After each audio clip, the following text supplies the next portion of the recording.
everyone, welcome back to Project Happy Home. I'm Tanya, and today I'm answering another question from Trish of the Virtual Homeschooling Co-op. This week's question is, why do we homeschool? And for me, that question is both simple and complicated by turns. I would say that what led us to homeschooling was definitely my eldest son's learning style and also his personality. I have described him as wiggly before, and by that I mean that he is bouncy and energetic and refuses to sit down. We did have him evaluated for ADHD, and he came through with flying colors for ADHD. If you want to look at the array for what testing looks like for ADHD, my son's results were pretty much straight across the board as a combined type ADHD individual, meaning he has both inattentiveness as well as hyperactivity. And I think that there's a lot of stigma about labeling your child at this age as having anything. And I must admit that I felt the same way. For a long time as he was growing up, I felt like he was very loud, very energetic. You could always hear my son in a party. I never worried about him at the park or in a public place because you could literally make out his voice from 100 yards. You could hear him no matter what the level of ambient noise was. And he definitely made his presence known wherever he was. He is very social. He always controlled a room, let's say. So I think that for a long time I wanted to stay away from any kind of labels, and I definitely feel that children that are labeled too early can suffer from the stigma of that. And it was only when we got to kindergarten and he started to get in trouble with his teacher for not sitting down, for not sitting still, for socializing too much, that I really wanted to look into how best we could address his own personality.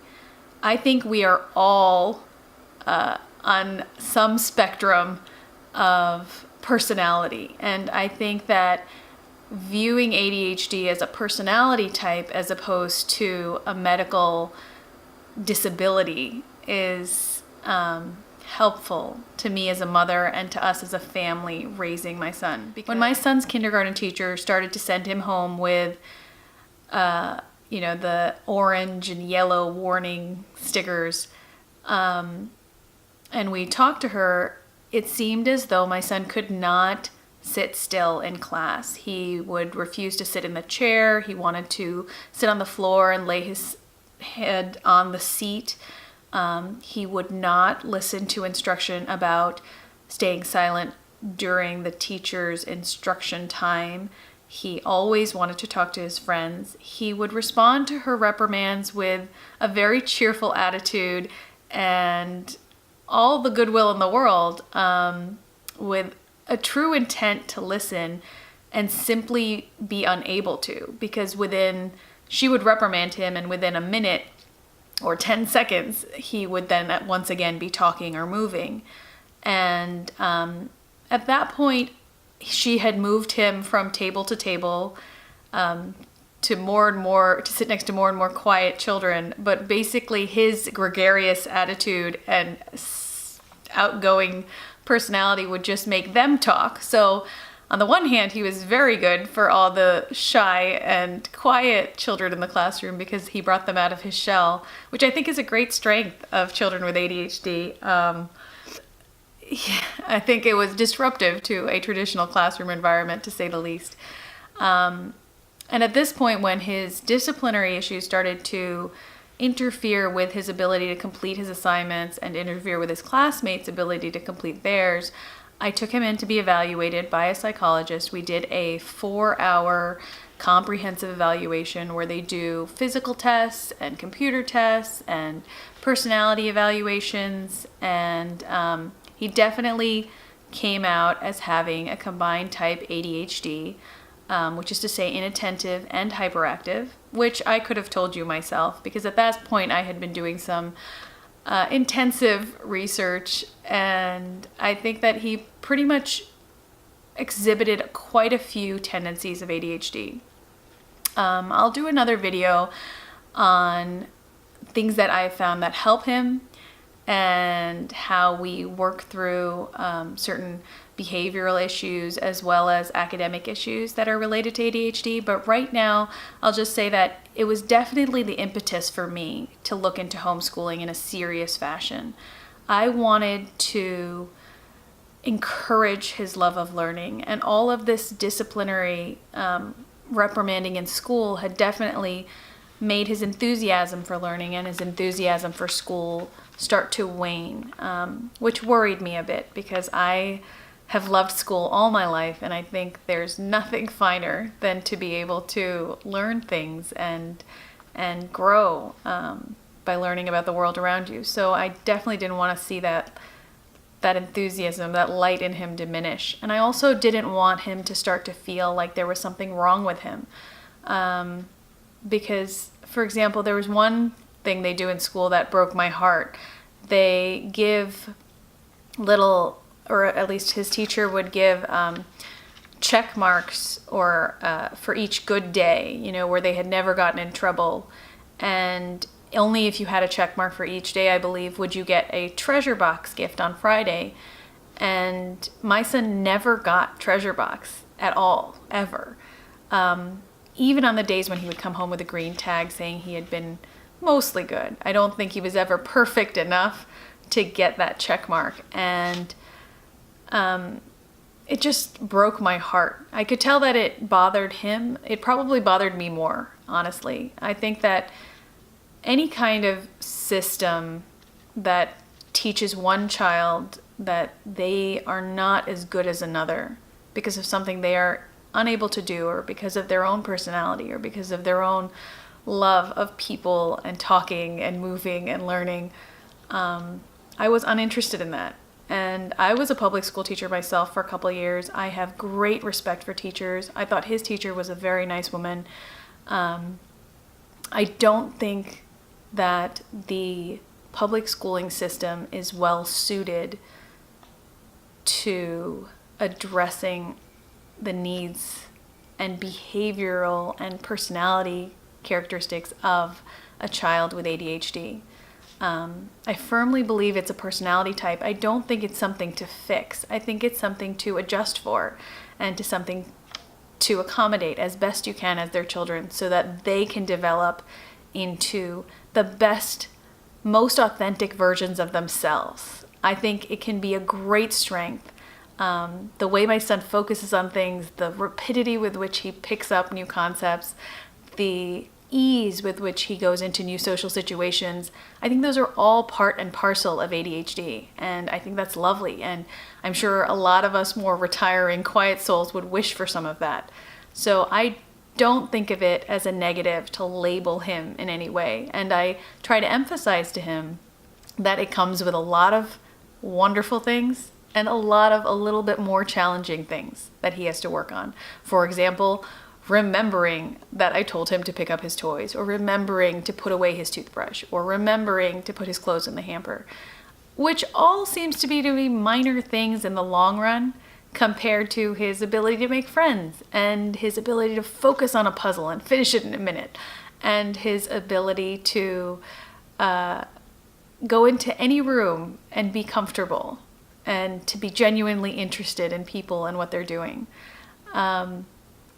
So I want him to know that this is how he is wired, and I want to learn as much as I can about how to be a good mom and a good teacher to him because of this.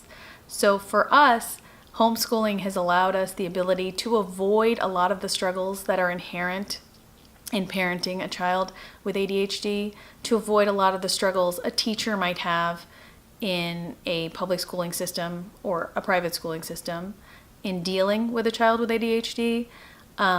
It's allowed him to avoid feeling marginalized and different and bad because of who he is, not because of how he's behaving, but because of who he inherently is.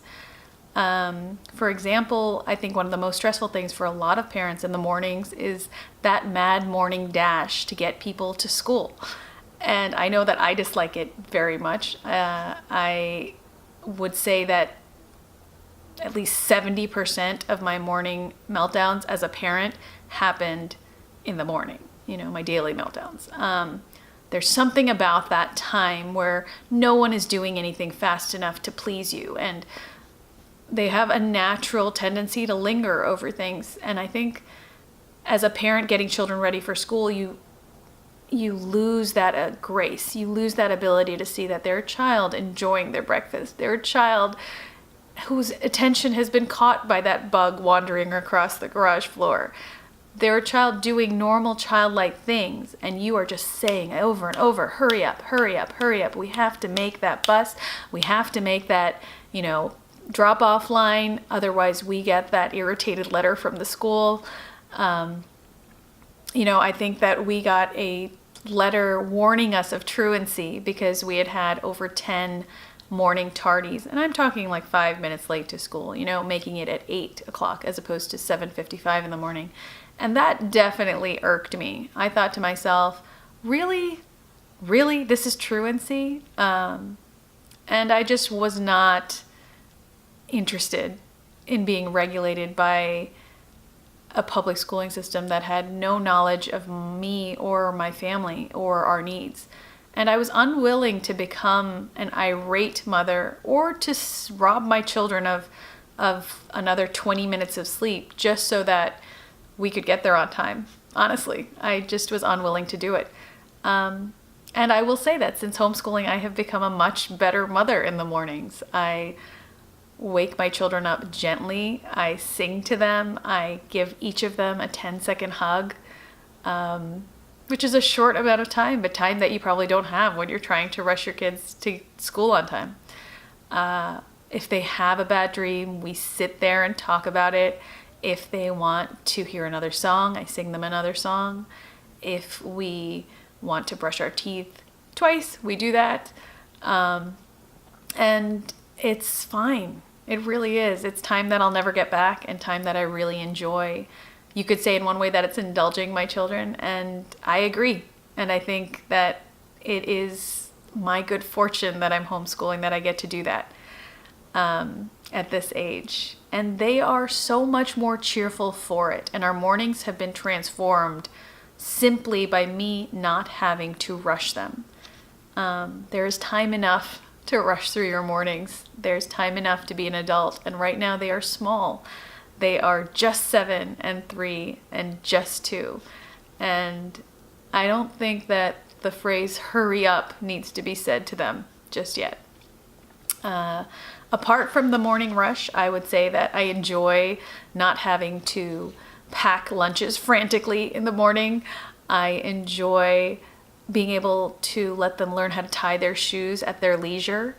I enjoy having parent-teacher conferences with myself and my husband. I enjoy not feeling defensive about who my child is to anyone. And I like that I get to see how he learns, what types of curriculum suit his needs best. And it varies from subject to subject, from day to day, from time of day, from how he's eaten during the day, what he's drinking, what he's watched in the morning.